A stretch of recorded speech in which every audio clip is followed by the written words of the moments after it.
萧家，萧炎。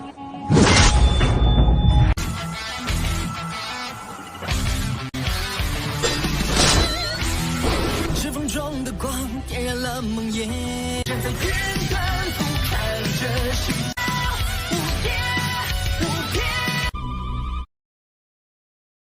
Selamat datang di channel hiburan netizen. Mari kita lanjutkan part berikutnya dari cerita novel Donghua Battle Through the Heavens.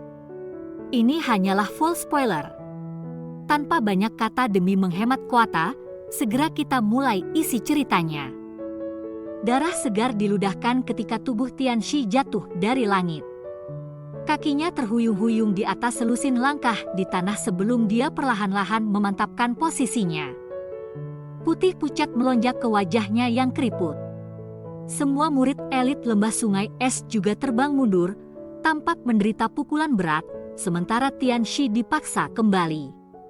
Setelah itu, mereka runtuh ke tanah satu demi satu. Tidak ada yang tahu jika mereka hidup atau mati. Hanya 3 sesepuh berpakaian putih yang hadir yang mampu menstabilkan tubuh mereka. Namun, wajah mereka saat ini kelihatan syok. Tak satu pun dari mereka mengharapkan formasi besar, terbentuk dari semua kekuatan mereka, tidak akan mampu bertahan bahkan untuk satu pertukaran di tangan orang ini di depan mereka. Seorang elit Douzun memang bukan orang yang bisa mereka kalahkan dengan hanya mengandalkan angka. Kontrol kekuatan spasial orang ini telah mencapai tingkat yang luar biasa. Dia tidak tampak seperti seseorang yang baru saja maju ke kelas Douzun.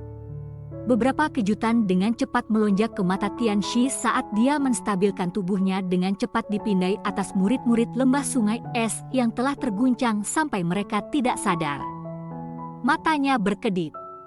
Lembah sungai es, kami telah salah menghitung masalah ini hari ini. Dengan orang ini melindungi wanita racun yang menyedihkan, tidak mungkin bagi saya yang lama untuk menangkap mereka sendirian. Saya hanya bisa kembali dan memberitahu kepala lembah tentang masalah ini. Tianxi memang seorang yang tua dan licik. Setelah pertukaran ini, dia tahu misi ini tidak akan berkembang lebih jauh kali ini. Karena itu, dia dengan tegas mengatupkan giginya dan udara dingin yang kuat berkumpul di telapak tangannya. Setelah itu, tinjunya menghantam ruang kosong di belakangnya. Ruang kosong ini segera menjadi terdistorsi ketika tinjunya dilemparkan ke sana. Terowongan gelap hitam muncul di belakangnya. Bing Xiao, pergi denganku. Terowongan ruang hitam gelap baru saja muncul ketika tangan Tianxi meraih ke arah 3 sesepuh berpakaian putih. Sebuah kekuatan hisap melonjak keluar dan menghisap mereka bertiga ke sisinya tanpa perlawanan. Tubuhnya bergerak dan memasuki terowongan spasial. Jangan biarkan dia kabur. Xiao Yan buru-buru berteriak ketika terowongan gelap hitam muncul. Secara alami tidak perlu bagi Xiao Yan untuk membuka mulutnya untuk mengingatkan Tianhuo Zunze ketika sampai pada sesuatu seperti ini. Tianhuo Zunze dengan cepat bereaksi terhadap situasi itu. Telapak tangannya mengarah pada terowongan spasial hitam dari kejauhan sebelum dia dengan kejam mengepalkannya. Sebuah riak tak terlihat menyebar dan orang bisa melihat terowongan spasial mulai dengan cepat runtuh. Ungkapan Tianxi tiba-tiba berubah ketika terowongan spasial runtuh. Kilatan dingin langsung berkedip di matanya. Telapak tangannya menghantam punggung seorang tetua berpakaian putih dan udara dingin yang menakutkan melonjak keluar, mengirimkan tetua ini terbang dalam proses. Tetua berpakaian putih itu baru saja dikirim terbang ketika kekuatan tersembunyi yang ditempatkan di tubuhnya oleh Tianxi tiba-tiba meledak. Tubuhnya segera tertutup oleh dinginnya es. Setelah itu, ia meledak dengan keras.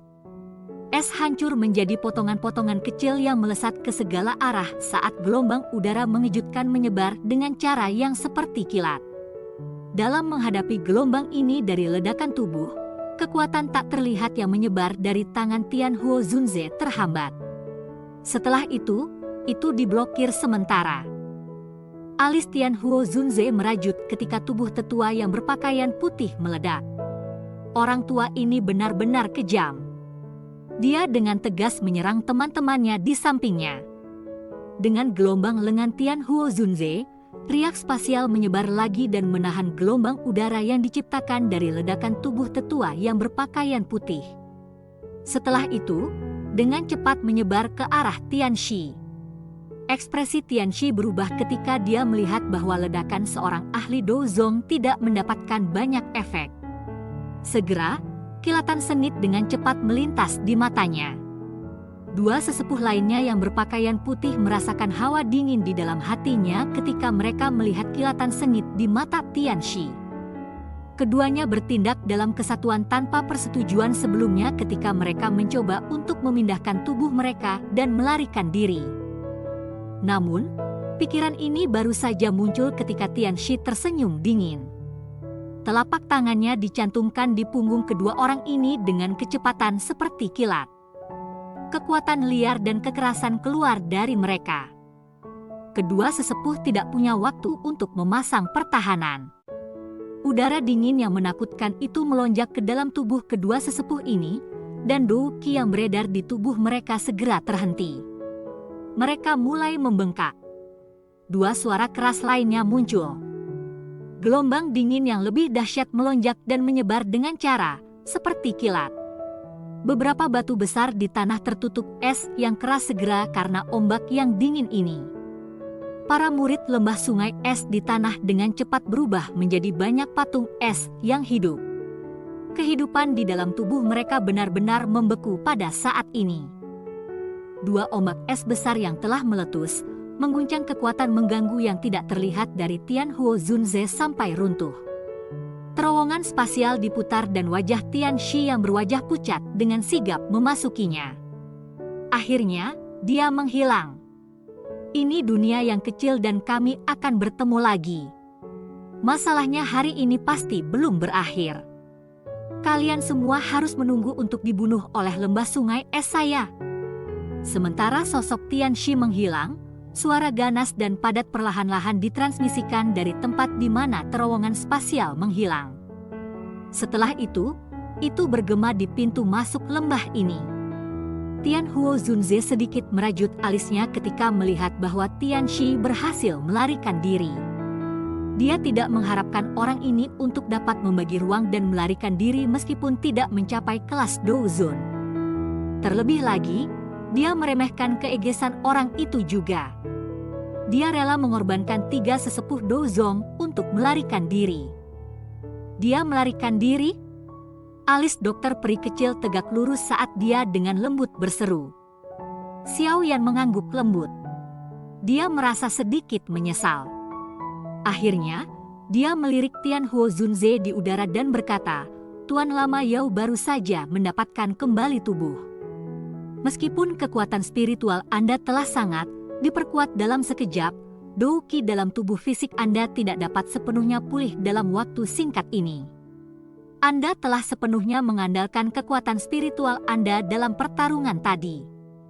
Jika tidak, sepertinya Tianxi tidak akan melarikan diri. Tian Huo Zunze di udara bergerak dan muncul di samping Xiao Yan. Dia tak berdaya menggelengkan kepalanya ke Xiao Yan saat dia berkata, saya bisa menghancurkan terowongan spasial. Namun, orang tua itu benar-benar terlalu kejam. Dia melemparkan 3 ahli Douzong seperti bom. Xiao Yan tersenyum dan mengangguk. Dia berkata, tidak apa-apa selama kita bisa menakut-nakuti orang tua itu. Kami saat ini tidak dapat melawan langsung terhadap lembah sungai es. Kita perlu menemukan tempat yang lebih rahasia dan membantu menyelesaikan masalah tubuh racun si dokter peri kecil. Setelah dia dapat sepenuhnya mengendalikan tubuh racun yang menyedihkan, lembah sungai es harus benar-benar berpikir 2 kali bahkan jika mereka ingin menyentuh kita. 2 Douzon dapat dianggap sebagai kekuatan yang sangat kuat bahkan di wilayah dataran tengah. Tian Huo Zunze sedikit mengangguk. Meskipun dia saat ini memiliki tubuh, dia tidak benar-benar memiliki kekuatan seorang Douzon. Dia harus menunggu sampai dia membiasakan dirinya dengan tubuh ini agar disebut Douzon yang sebenarnya. Kami akan membiarkan Anda memutuskan kemana kami harus pergi. Anda dapat dianggap telah memberi saya kesempatan kedua kali untuk hidup. Aku yang lama akan membalas kebaikanmu. Tianhuo Zunze membelai jenggotnya saat dia berbicara dengan senyum kepada Xiao Yan. Xiao Yan tersenyum. Dia merenung sejenak sebelum menjawab, sejak Tianxi telah melarikan diri, sepertinya lembah sungai es akan segera belajar tentang kami. Oleh karena itu, sepertinya kita tidak bisa lagi tinggal di sini. Selain itu, lembah Dewa Jatuh bukanlah tempat yang cocok jika kita ingin membantu dokter peri kecil menyelesaikan masalah tubuh racunnya yang menyedihkan. Uap racun di tempat ini terlalu padat. Jika tubuh racun yang menyedihkan membalas, kita akan berakhir dengan masalah yang tidak dapat kita prediksi. Oleh karena itu, kita harus menemukan tempat yang dipenuhi dengan cahaya dan panas. Tempat semacam itu akan mampu menekan tubuh racun yang menyedihkan, dan itu akan meningkatkan peluang sukses sebesar 10%. Dipenuhi dengan cahaya dan panas? Tianhuo Zunze dan dokter peri kecil merenungkan opsi. Itu tidak mudah untuk menemukan tempat seperti itu di dalam wilayah Pil. Saya tahu tempat yang dipenuhi dengan cahaya dan panas. Sebuah suara tiba-tiba terdengar saat Xiao Yan dan dua lainnya tenggelam dalam pikiran. Mereka bertiga mengikuti suara dan melihat ke atas. Secara kebetulan, mereka melihat Xin Lan yang tersenyum berjalan keluar dari lembah. Di mana? Xiao Yan bersuka cita ketika dia mendengar kata-katanya, dan dia buru-buru bertanya. Kota Ye. Klan Ye saya memiliki tempat unik yang disebut altar kuno api matahari. Sinar matahari dari langit pada siang hari akan berkumpul di tempat itu. Ada lubang di altar kuno yang mencapai jauh di bawah tanah. Kadang-kadang, beberapa bibit inti api akan hanyut keluar dari lubang. Kapan bibit inti api membuat kontak dengan sinar matahari, itu akan berubah menjadi semacam api. Klan Ye saya menyebutnya api matahari. Xin Lan dengan lembut menjelaskan. Jenis api matahari ini mungkin bukan api surgawi, tetapi jauh lebih kuat daripada api binatang biasa. Beberapa leluhur klan Ye saya sering meminjam jenis api matahari ini dan meningkatkan keberhasilan penyempurnaan pil mereka. Sayangnya, api matahari ini tidak dapat bertahan terlalu lama. Secara otomatis akan menyebar. Suara Xin Lan sedikit menyesal ketika dia berbicara sampai titik ini. Meskipun itu tidak berlangsung lama, api matahari masih cukup menggoda. Ada sejumlah fraksi yang tidak diketahui yang mendambakan kota Ye ini. Setelah altar kuno api matahari. Api matahari? Xiao Yan menggumamkan nama ini di mulutnya. Dunia ini memang dipenuhi dengan misteri. Formasi api matahari mirip dengan yang terjadi pada kelahiran api surgawi. Tidak heran itu disembunyikan sebagai harta karun oleh klan Ye. Berdasarkan apa yang kamu katakan, altar kuno api matahari harus menjadi tanah terlarang dari klan Ye kamu. Mereka benar-benar akan meminjamkannya? Xiao Yan merajut alisnya dan bertanya setelah merenungkan proposisi itu. Dia telah bertemu orang-orang dari klan Ye sebelumnya, dan dia tidak memiliki kesan yang baik dari mereka. Xin Lan juga tampaknya sadar bahwa Xiao Yan tidak memiliki kesan yang baik terhadap mereka. Dia tertawa pahit sebelum mengertakkan gigi peraknya dan berkata, mereka menyinggung kakak Xiao Yan terakhir kali karena mereka tidak menyadari identitas Anda. Jika Anda pergi ke sana lagi, Xin Lan menjamin bahwa mereka tidak akan menyinggung Anda. Klan Ye saat ini dalam penurunan bertahap. Hanya kakeknya adalah seorang alkemis tingkat 7. Kekuatan semacam ini tidak cukup untuk memungkinkan klan Ye untuk terus menjadi salah satu dari 5 klan besar. Jika mereka tidak mencari bantuan dari luar, kemungkinan mereka akan ditelan dan diambil alih oleh fraksi lain. Selain itu, dari cara Xin Lan melihatnya, siapa yang lebih cocok untuk memberikan bantuan luar ini selain Xiao Yan? Dia sudah mencapai tingkat ke-7 di usia yang begitu muda. Prestasi semacam itu tidak sedikit lebih rendah bahkan jika dibandingkan dengan apa yang disebut jenius yang dilihat sekali dalam 100 tahun dari klan Chao. Xiao Yan ragu sejenak setelah mendengar kata-kata Xin Lan. Dia kemudian dengan lembut mengangguk dan menjawab, mudah-mudahan itu akan sama seperti yang Anda katakan. Jika saya bisa menyelesaikan masalah racun dokter peri kecil, saya akan melakukan yang terbaik untuk membantu masalah klan Ye Anda. Sukacita muncul di wajah Xin Lan ketika dia mendengar ini. Dengan mengatakan ini, Xiao Yan jelas memberi klan Ye kesempatan lain. Kakak laki-laki Xiao Yan, Anda dapat yakin tentang masalah ini. Xin Lan sangat menganggukkan kepalanya. Dia sudah memutuskan. Tidak peduli apa yang terjadi kali ini, dia pasti akan membuat orang-orang yang bertele-tele dari klan benar-benar melihat Xiao Yan sebagai penyelamat klan Ye. Cerita pun bersambung ke episode selanjutnya. Jangan lupa di like, komen, subscribe dan share-nya ya, biar tambah semangat dan konsisten, dan dapat membantu meningkatkan kultivasi Xiao Yan. Terima kasih.